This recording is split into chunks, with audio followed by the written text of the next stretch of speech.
Hi all, and welcome to a quick guide on how to do some of the border functions.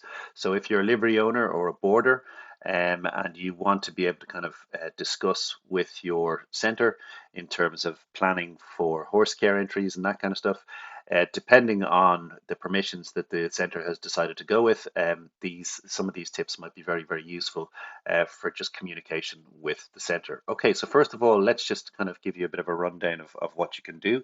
So firstly, to access your horses. So once you're logged into Hopoti and you've created your account, you go up here to this top right hand section and you'll see that you've got a section for horses. So if you just click on that to start with, and that's going to take you through. Now, first of all, these are a bunch of horses, basically, like Bro, for example, back in my own home place, who I've marked as favorites, particular favorites of mine. But to actually look at the ones where I'm listed as an owner by the center, if you go click on my horses, and now you'll see Brax here, the lovely Brax in Wildflower Community Centre. So thankfully, they've agreed to help me with this demonstration video.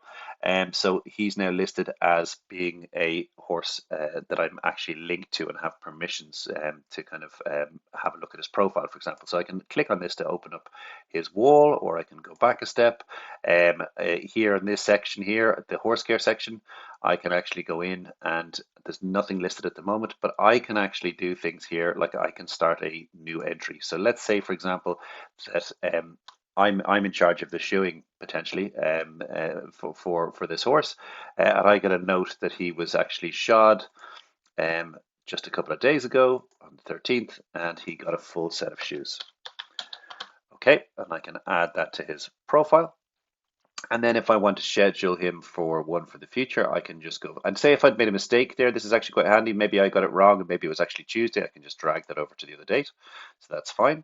Then I want to go say 5 weeks into the future before I remind myself that he's due to be shot again. So I can just go 1, 2, 3, go forward to the 4th, skip on another month. And the 11th, and again, I can just add an entry here. This is another way of doing it. And I can put in due a full set. Okay, and add that in there. Okay, so this is going to start giving me a bit of a track of what I've got. The other things you can do here is you can add in, for example, maybe there's something that you'd like to request. So maybe, for example, you might want your horse clipped. So you can click onto Other, and you could select the day. So you might say, okay, well, actually, if it's possible at all, if he could get a full clip next week, and you can add a note in like that, and then the center can see that you're requesting that kind of full clip.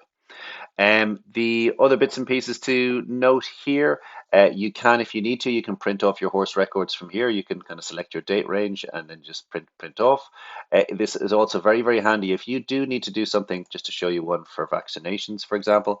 If you click on vaccinations, you've got a lot more details here that you can add in.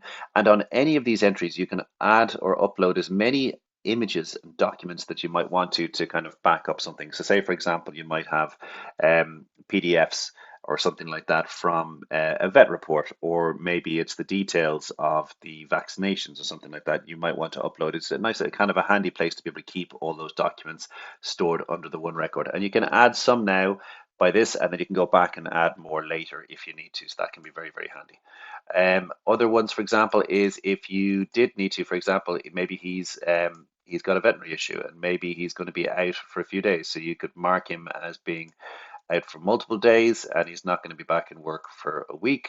And you could put in the details of lameness. Uh, uh, and then you could add in, again, details, upload documents. You can just drag and drop them in, or you can click to find the relevant file and upload it there. So again, really handy for all this kind of stuff and just keeping communication between you and the center. There's other bits and pieces, but I'm going to deal with them in a later video. But I think this will be the kind of the starting point for you. So have a look at that and play around with that and see how you get on, and keep an eye out on the YouTube channel for more.